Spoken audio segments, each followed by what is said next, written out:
Okay, hi everyone. Today I have a really special guest with me, Stephanie Keto Person. And she is totally awesome. She has a lot of experience from keto coaching, doing keto herself for at least 12 years, if I'm not wrong here. Mhm. And most of you usually think that I'm 10 years younger than I am, but she is 10 years older than I am. So, and she doesn't look it. Thank And you. you're welcome. And we clearly want to know what she's doing to look as fabulous as she does. So today I thought we would talk a little bit about insulin resistance, especially with us women in mind, the perimenopausal, maybe postmenopausal, and what the problems could be when we go on keto diets and why that fails, and maybe a little bit about histamines as well. So we'll see where it goes. We don't have we have a rough plan, but yeah, I think we'll just start there. And if you want to introduce yourself any further, you're more than welcome to do so, because not everyone might know who you are. Yes. So Shoot. my name is Steph. Oh, Yep. Go you're on. good? Okay. Yep.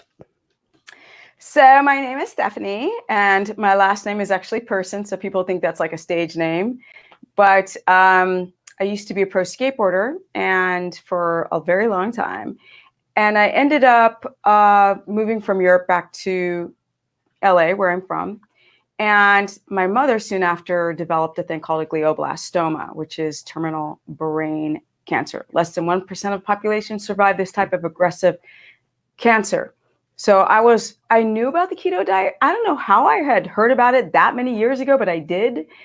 And so I just sort of tried whatever I could because there was no real information out there. I put together a protocol for my mom, and she's still alive. Now, I will never say that I am the reason why she survived, but I know that from that juncture, I began, and I did it with her. That's the reason why my journey with keto started with my mother, is to keep her motivated. But from that point on, I was all in. So that's where it all started. And I've just been working with thousands of people, like over 3,000 now over the years. And after my mother, I did a 2-year experiment on my training clients because I used to personal train my clients and like physical exercise. And then like people got off their thyroid medication and SSRIs and lost weight and all this. And so that's when I started doing videos on all of the experience I had had at that point, which had been about 3 years. And then I started talking about it, and here I am today. Woohoo. Yeah. Okay. So who's your typical client? A typical client is between, I'd say, 18 and probably 58. A more tighter range would be about 35 to about 55. Okay. And primarily women. And but I have everything. I've got young guys, young females, more like millennial edge, my age, older. But a lot of people, they resonate with me because I'm in the age group that they are, and they see how healthy and thriving I am. And so those tend to be more my typical clients, and they have all of those issues like histamine, and they might have them all at one time. Histamine, thyroid, some type of inflammation of the bowels, leaky gut, candida overgrowth, down to more serious autoimmunity like thyroid, lupus. People have, issues with their reproductive system like endometriosis, fibroids, infertility, you name it, they have it. And or people sometimes have all of it. Yeah. Yeah. So where do you start with a client that just comes in and says, I don't feel well, I want to lose weight? Where do you start? I say we're not going to talk about weight loss first. We're going to talk about it like fifth on the list. And let's talk about going down the rabbit's hole and finding out from the beginning where this all started.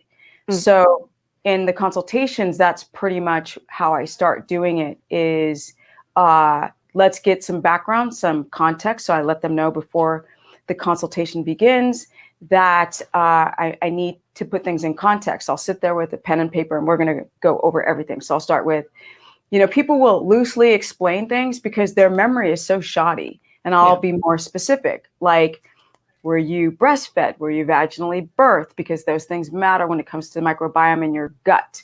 Have you had antibiotics? So they said, no, I haven't had them. I said, you've never had an antibiotic? Oh, I had it like 20 years ago. I'm like, one pill matters. One time, a long time ago. We'll go and kind of figure out like their history. You know, if people are grossly overweight, I'll ask them, what was the lowest weight that you've had since the age of 20? Like, I need some context of when the weight started piling on.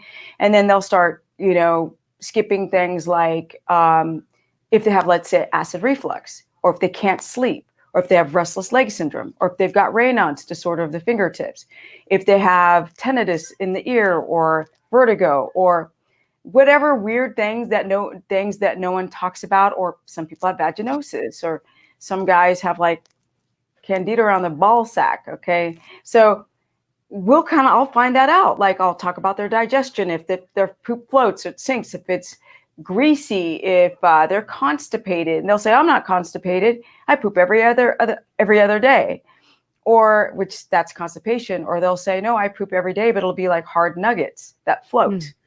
That's constipation. So that's how we start. We get context, we get the background. Once I understand like all of these things going on with your body, then we can go into what does your day look like. So if I know what your day looks like, then I can start to think, okay, here's where the pressure parts are. Here's where you get tired. Here's what your job demand is like. Here's your schedule. And we can put the food and the exercise and the de-stressing at night around your typical day, the typical day in your life. And that's pretty much how I do it. Cool. That sounds like going to a doctor, but actually more useful. The doctors don't ask any of this. You're talking about. Exactly.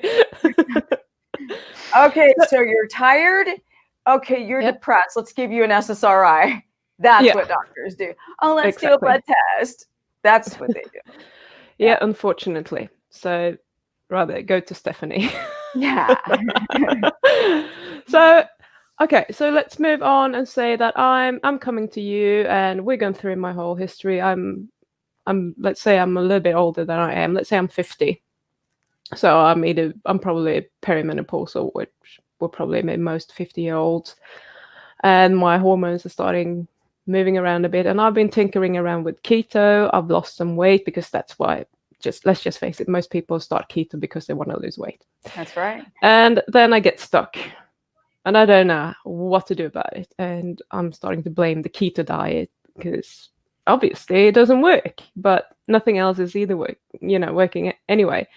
And I'm not gaining on keto, but I'm stuck here. What am I going to do? What's the most usual problem that you see with that? Well, actually, people gain weight on keto.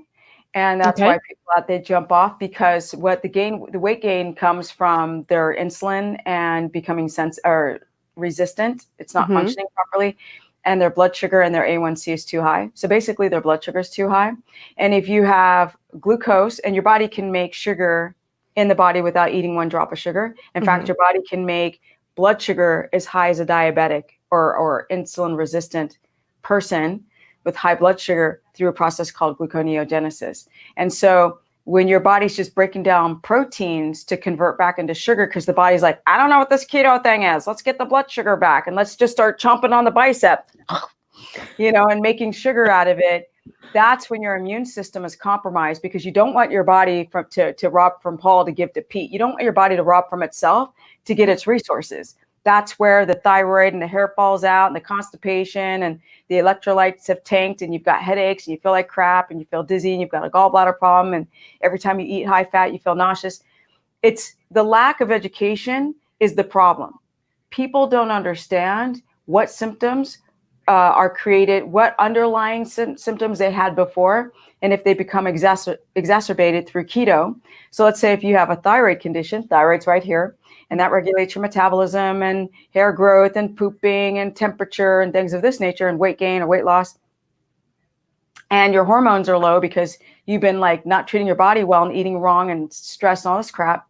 And then you do a keto diet, but you're not adapted. You're in purgatory, right? You're not producing enough viable ketones, and you don't eat carbs. So now the gas tank, because the carbs fill up a gas tank, they give you energy. That's depleted when you stop eating carbohydrates. And now your body's like supposed to shift over to using ketones, but it doesn't know how to because you keep the stress high. And if your body's stressed and you're eating the wrong foods in the wrong macro amount, then you don't adapt. And so there's no fuel. The body is not getting enough from eating its own self. It's not going to restore the gas tank by eating proteins off the body. So all of a sudden the body's like, okay, I'm not getting gasoline, but you're still going 100 miles an hour in the car. So, or 100 kilometers per hour in the car. So what we need to do is we need to tell thyroid, hey, thyroid, make this person tired. We need to conserve energy. Let's make them tired. Let's make them fat. Let's make them not be able to poop because pooping takes too much energy. Hair growth takes too much energy. And having a baby takes too much energy. So shut down things so your body can survive. You can't just do keto and run around and do the same life that you did before. It goes in stages.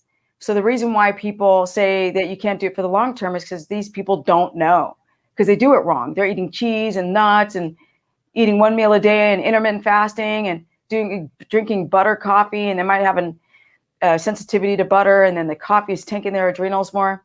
They do this stuff and they're not successful at it, and they blame the diet. It has nothing to do with the diet. It's completely this lazy, sort of ignorant obsession with weight loss, not trying to actually do their due diligence and work to find out what their existing health is and what they need to do to maximize their education on not damaging their system while trying to do something that depletes their glycogen. That also goes for carnivore. Doesn't matter.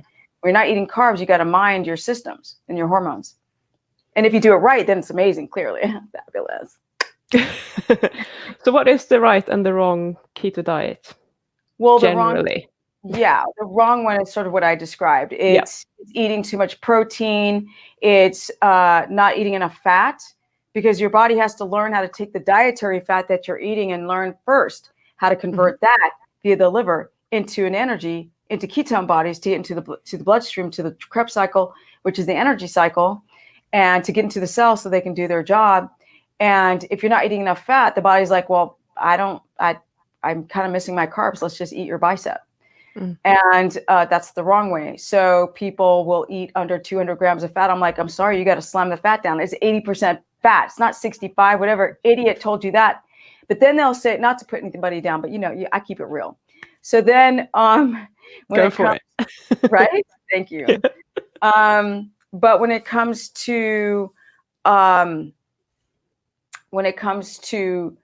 people doing it, they're doing it for weight loss. It's a regulate your cells, your DNA strategy. If your body's healthy, your weight will come off.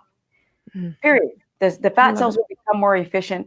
Your sex hormones your estrogen, all your sex hormones will balance. Even if you're in perimenopause or postmenopause, your adrenals will balance, which will carry over in your sex hormone production, and will balance you out so you don't hot flash like crazy, because that can happen on a ketogenic protocol if you do things wrong because you're at an energy crisis. Hot flash comes from the adrenals. The adrenals are taxed because it's having to release cortisol to spew out blood sugar, to raise your blood sugar. And if you're relying on your adrenals, you're going to start hot flashing. So the wrong thing would be not eating enough fat and not eating the right kinds of fat, and focusing on coconut oil and nuts is just junk. I mean, it's not that coconut oil is bad, but it's not ketogenic. Animal fat is. We're animals, we're not coconuts. And Sure. I'm pretty sure I might be a nut, but I'm not a coconut. The other thing would be focusing on things like cheese, which is high in casein, which opens up the gut wall. If you have leaky gut, it exacerbates it. It makes it worse. People eating cheese and nuts as their fats and not focusing on things like lard or tallow or butter and bird fats. Fowl would be last because they're higher in omega-6. So you wouldn't use duck fat, for example, as your main fat. Animal fat should be like beef tallow or butter or ghee. And then people eating keto, dirty keto junk, just embarrassing garbage and shakes and, MCT oil and, bone broth garbage and bars and all this nonsense, and then drinking butter coffee and thinking they're going to adapt. They won't. They don't. And if they lose weight, it's water and muscle, and it's not really accessing their body fat. So that's the wrong way. And when you do it the wrong way, for men, it lowers their testosterone levels. It eats at their legs. It puts pressure on their liver, kidney, and colon. puts pressure on the adrenals. If you don't get enough electrolytes in, which is another thing with potassium, magnesium, water, you could dehydrate yourself and put yourself in a hot frack of a mess, give you benign heart palps, and it's a problem. It'll dehydrate you, make your kidneys hurt. You're eating too much protein. You're dehydrated. You don't drink enough water. You don't get your electrolyte balance. Your kidneys hurt. So they're some of the problems from doing it wrong. And so the right way would be the inverse of that. It would be getting your fats over 200 coming from animal fat, splitting your fats up throughout the day. If you have hypoglycemia, that you're balancing out your fat and eating it slowly. Check to see if you have any type of gallbladder symptoms, which is pressure, pain on the right side, stomach ache, bloat, or nausea, eating fat, or not hungry at all. Then you could have a gallbladder issue with a gallbladder, which is an organ that's going to break down the fat so your body can use it. It's not working because it's thick and sludged up and has stones in it. And a lot of people find out that they have, especially women, gallbladder issues when they do keto, because normally they go from no fat to high fat. And then they're like, oh my God, I can't eat it. And then they're under their amount of fat. They don't try to figure out if there's something wrong with the stomach acid levels or their gallbladder to see if they can even digest this fat. So then their body can utilize it and convert it into ketones as structure and energy. So, Nice. So you need to get enough fat, and you need to realize if you're gaining weight, it's not because of the fat, because fat does not incite insulin response. It doesn't. It'll only incite an insulin response if you're allergic to a certain fat or sensitive to butter. And all of a sudden your blood sugar spikes because the body goes through an inflammatory reaction. Then your blood sugar can spike and then block your keto adaptation. The body won't want to make ketones if the blood sugar is too high, period, which is why people should use a glucometer to test their blood sugar. But if you're doing it right, you're spacing your fat throughout the day, your protein's moderate to low, you're focused on your breathing, your diaphragmatic breathing, you're getting good sleep, you connect to a circadian rhythm, you're taking potassium, or you're getting it at least from avocados, a potassium citrate, you're eating enough salt per day, which is either 5 to 8 grams spread throughout the day, coming from either Celtic, Himalayan, or Redmond's real salt, all three of them, which is what I do. And drinking enough water, at least 2 liters a day. If you do that and you don't exercise at night and stay up too late and diaphragmatic breathe and maybe use some blue blockers and take your screens away from your bed, you'll probably adapt. Awesome. Sorry. Yeah, that's fine. I have to slow it down so we can follow. Right. So something that I picked up there was that you were saying 80% fat or 200 grams. So 200 grams would be roughly 1,800 calories. So for someone who's very small, are you still saying 200 grams? Go for it, because you will adapt. I'm small. Sorry? Yeah. I'm small. Well, I meant someone who's small and sick, not you. You're probably really well adapted to burning fat. Yeah. No, it doesn't matter.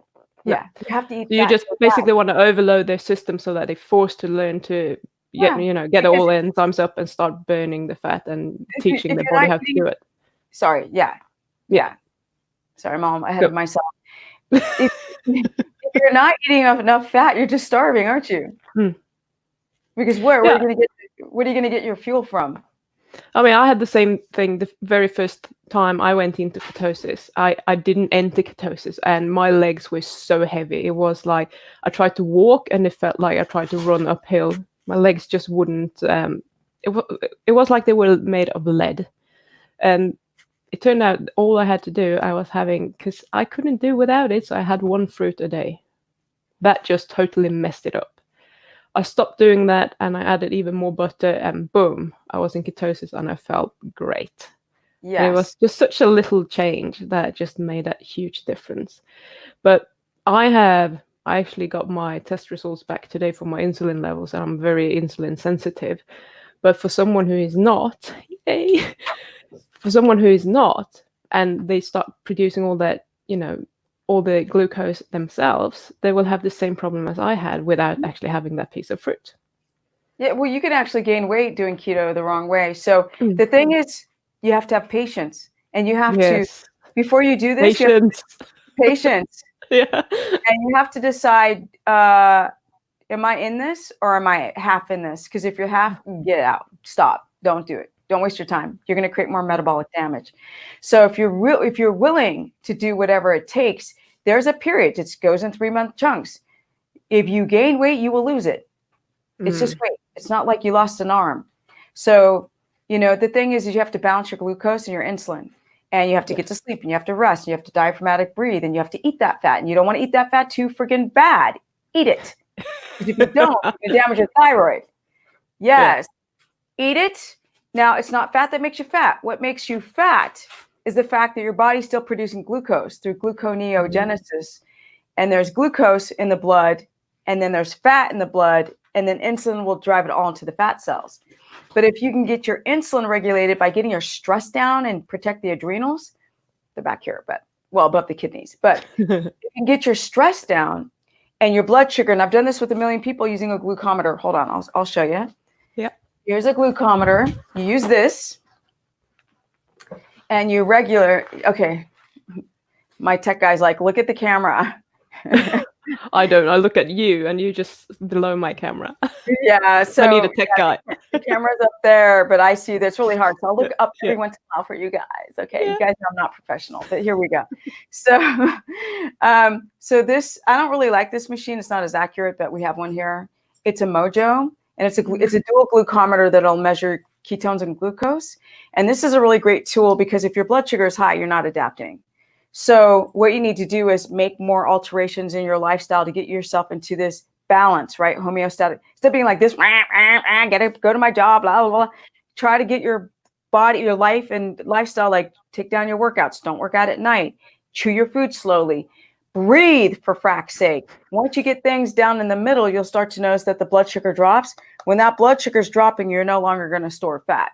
So yeah, you could store fat in the beginning or not. Some people don't. And their insulin drops right away just because they cut out all the junk food. And it drops right away. But then if they don't keep up a nice routine or protocol, it'll jump back up. And then they're like, oh, let's go fast. I'm getting fat. And then they damage their adrenals and thyroid even more. Yeah. Yeah, that's what I've seen. A lot of people are losing weight on keto, and then they go off, and then they gain it really, really quickly. And then they just treat it as a temporary diet, and that's not the way to go. Keto is a lifestyle, basically. You have to either be in or out. Don't mess around with it in, out. Just choose one or the other, because doing both of them is pretty much going to mess you up even more if you want to sort it out in the future. Yeah. You know what? I'm on a mission to get my health and my strength back and everything. And I'm obviously, as part of that, one of those goals is that in this year, I'm giving myself 12 months because we don't like to rush things. I'm going to obviously lose some body fat, etc. So if you're up for it, in December this year, we can do a sports broadcast. I'm not ready yet. Because I love how you're doing that. And I bet that winds a lot of people up. And I just think it's fabulous. I think you are so spot on. You have no reason in this world to be ashamed of your body. You deserved it. And there's a reason for you having the body that you have. I'm almost disappointed that you're actually having real clothes on today. I know. I was like, I didn't want to look unprofessional, right? Oh, that's not unprofessional. There we go. So there it is. There's the girls and boys. That's the body of a 53-year-old woman. So she clearly knows what she's doing. And I think that's just awesome. Thank you. Yeah, I can't see. I mean, there will always be haters out there. And I don't think people are judging people they envy, probably. They don't think you should show that because you're a show off. But no, I think you have all the right in the world to be proud of what you are. And all of you are. It doesn't matter what your body looks like, to be honest, but just go for it. It doesn't matter as long as you're healthy. I'm proud because I'm almost 53 years of age and I've worked really hard. And so if people try to say anything, it doesn't last very long because when you get older, you just don't care what people say. It's like I've lived on this planet it's 52 years and I earned every one of those hard years. So yeah. Exactly. No, keep doing it. I'm all for it. Thank you. And women, we need to support our other women out there. Just liberate yourselves. Just be whoever you are and be happy with it. Yes. That's why I wanted you on here. Oh, thank you. And for your knowledge, obviously. Thank you. I appreciate it. I do. You're more than welcome. I have had I've been doing this video about how to measure your HOMA-IR and had Nick Patterson on, and we're talking a lot about when people don't have they don't have high blood sugars, but they have high insulin, so you don't actually see that. So with your glucometer, ketometer, do you call it that? You wouldn't necessarily see what your insulin is. So Yeah, but you can kind of see, because if your blood sugar is running high all the time, you pretty much can guess that your insulin is going to be. yeah, but when when your blood sugar is actually normal, but you have high insulin, It's very unusual that it works out that way. you think so? Okay. Yeah. I've seen it with a million people. The blood sugar trends with the insulin. It's Okay. very weird to be insulin sensitive. Like if you test all day long, you're going to see your blood sugar jumps around. It's not going to be like this ketotic number when you're insulin sensitive or resistant. It's just not, because you're going to, with insulin resistance, it's going to be high blood sugar, low blood sugar. So you're going to see those trends. It's going to get too low, and then people be hypoglycemic, and they don't think that they're insulin resistant because their blood sugars are low, right? Yeah. So it's understanding the numbers, and I can see when people are insulin resistant even on their glucose numbers. Okay. If they test enough, I have people test all the time. Yeah, you can see it. So you mainly have your clients actually testing blood glucose. That's your main testing. Do you require any other lab testing that they do before or during insulin, 3 estrogens, testosterone, and all their sex hormones, their insulin, their A1C, and then their daily ketone and glucose testing is the most important. If they want to expand on that, they can test for metabolites in their urine. They can test, other things like do ultrasound of their gallbladder or, stuff like that. But basically the main ones, Okay. So when I'm thinking about people, if you see someone who does have a good blood glucose level, and they're still not losing weight, where would your thoughts go? Would that be, I'm not going to lead you into it. I'll just let you answer that. The weight, it's not about blood glucose levels. It's about everything. It's about blood glucose, blood ketones, and your symptoms. It's not hard. It's not that many. It's not often that you find it. Look, if your numbers look perfect and your weight's not coming off, we need to start talking about your thyroid. Yep. Or your the fact that your estrone is running the problem right here. The fat cells are a problem, or you're having leptin resistance going on. And that's why I say give it 3-month chunks, because if your leptin's having a problem, leptin signaling, your sex hormones are wonky, but your blood sugars are normal, that's fine. In time, all of those systems will balance out if the blood sugar is stable. Yeah. Your leptin will go back to normal. Your thyroid will begin to balance out if you're not like eating things that are, blocking iodine, like cruciferous vegetables from getting in, like salads and stuff. Everything will balance out. So I quickly want to ask you about carnivore, because I think you're a keto person and you want at least 200 grams of fat in the diet. So what about carnivores then, especially the very strict carnivores that mainly just eat meat, salt, and meat fat? Well, because I've been doing this for so long, I know that the problems that you run into, like they don't, because nobody's done strict carnivore and they're only eating meat and lean meat for years.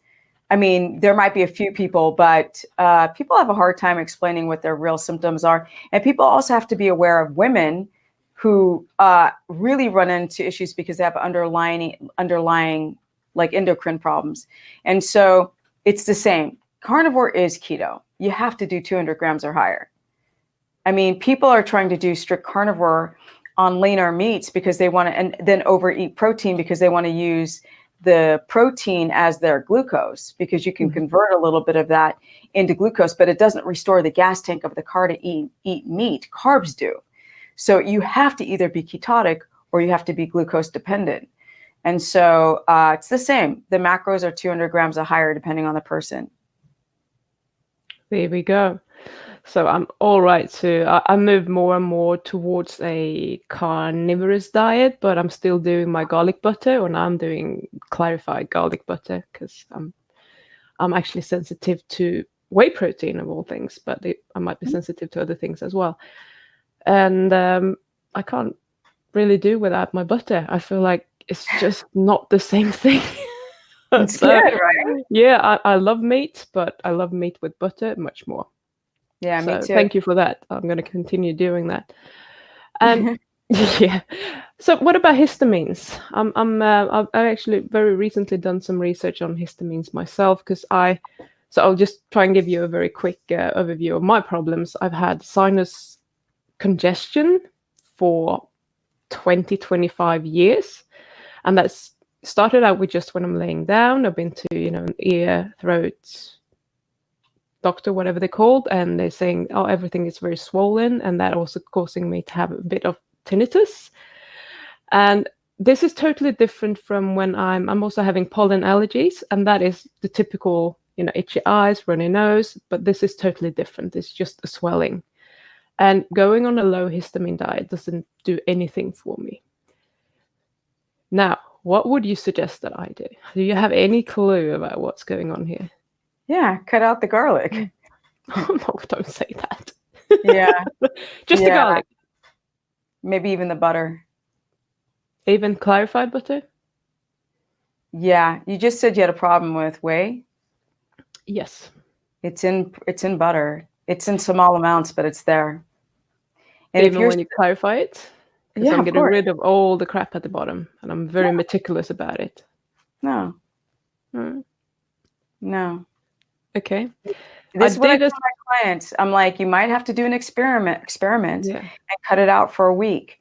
And just because if you're still showing it, you said you're still having histamine response, then the stuff that you still have in your diet is giving you that. Well, I actually did a very strict carnivore diet without any butter, anything, any eggs or any such things I think I lasted 16 days before I got into a very depressed state, and I just felt like I can't do this and I need a kilo of blueberries, and I just ate my blueberries and I felt good.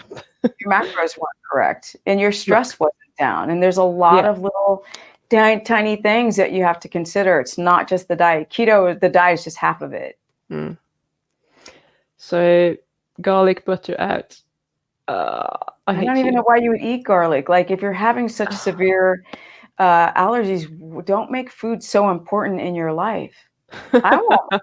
It's true. If I couldn't eat butter, I wouldn't eat it. Why? I mean, I would never do that. I don't want to compromise anything, but I can eat it all day. Yeah.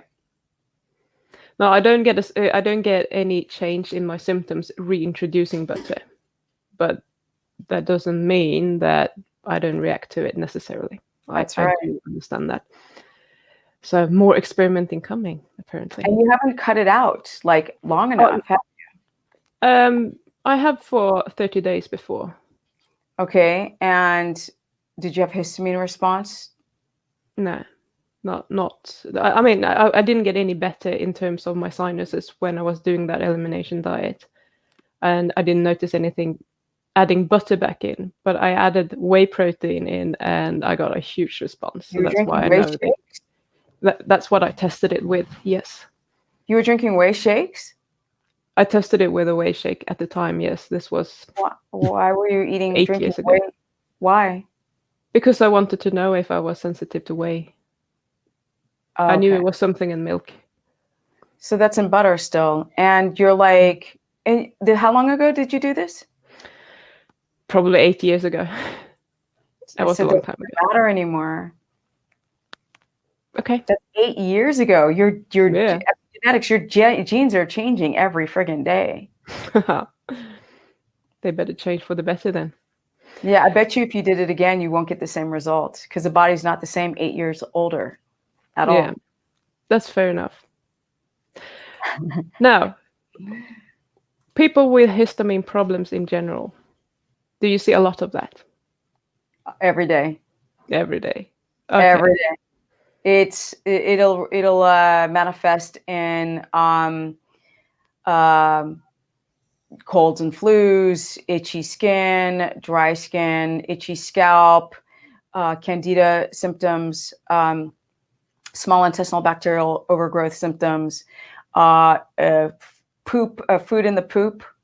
You start to see that there's food in your stool, constipation, loose stool, pooping more than twice a day, tired, can't sleep, problems with the lymphatic system of being swollen all the time.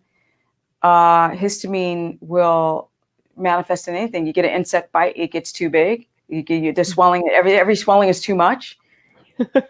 Yeah, I get giant mosquito bites. That's histamine. Mm. If you work out too hard, you're too swollen. There's too much inflammation in the body, joint pain, back pain. Like histamine is a mess if you can't clear it out, you know, which is why people lose this thing called diamine oxidase. It's an enzyme that's in your small intestine that helps to break down the histamine to take down the swelling. And when you lose that because you've had antibiotics and you drink alcohol and you drink coffee and eat carbs and all this kind of stuff, you lose that enzyme. And then everything that's inflammatory just blows up in the body. So I see it all the time, and towards food and towards the seasons and dog and dander and ton of stuff. Yeah. So you put people on an anti-inflammatory elimination diet, kind of? Yeah, well, we people want to start with keto. Sometimes they have to start with keto or with low carb, high fat because, you know, they have hypoglycemia. So they're like a mess. They have eczema and they have hypoglycemia. Well, we're going to have to try to experiment with different foods, rotate them around. Let's see what you react to. Let's do the lower histamine reactive foods. Let's get you on things like thymus and kidney to help the diamine oxidase production, and possibly colostrum. And then get your stress down. And then we might get you into keto omnivore. You're still reacting off of plants. Then we take you right over to carnivore. Cool. And that's the main thing to deal with histamine is do carnivore. Awesome. Okay, I know that you're very busy and that you need to go, so I'm not going to pester you any more, but do you have anything else that you want to add that you think that my viewers might benefit from when they want to try keto? A lot of them are carnivores already, or they are keto people already, and a lot of them have some problems of different kinds. So what's the most common problems that you see that maybe where should we start? I think that people need to not focus on weight loss and figure out, like, how do I feel? Like, what's wrong? Do I have headaches? Am I tired? Am I moody? Am I depressed? Am I PMSing? Do I have menstrual cramp pain? You know, men that can't gain any muscle at the gym. People need to stop and pay attention to their body first, and not just go online and be like, oh, well, this person said eat a bunch of steak. And then you just start eating a bunch of steak. So it's like one of the main problems is just kind of parroting and copying what you saw online. And you can't do that because you might be having people start drinking coffee that never drank coffee before. They'll call it carnivore with coffee. So you have to go as clean as possible. My real thing is it's 50% your diet and the timing of your diet and the quantity of your macros, and then how fast or slow you chew that food. And then the other half is your life, yes. Which is what time do you go to bed? Do you take your cell phone to bed? Do you mind your posture? Because my posture, because if I sit like this, that's going to create problems on the gallbladder. And then we need that gallbladder to do any type of keto, omnivore, or carnivore. And so it's all of these little moving parts. And that's why maybe another follow-up video would be good, because you're like, oh, what's one thing? I was like, there's so many things. Like, yeah, like the gallbladder is a major problem. The gallbladder, the thyroid, and the adrenals and your sex hormones are all a problem with going carnivore. It's great for histamine. You know, people are like, oh, I feel so much better. Oh my God. But then they're tired, or, oh, my hair started falling out, or, you know, women are not ovulating, or their menstrual cycle goes really, really long because they didn't factor in everything. They just ate some meat and they felt better, and they didn't have enough fat. They weren't ketotic, and they didn't rotate their meat. You have to consider if it's like leftovers because of the bacteria. The bacteria has a histamine reaction.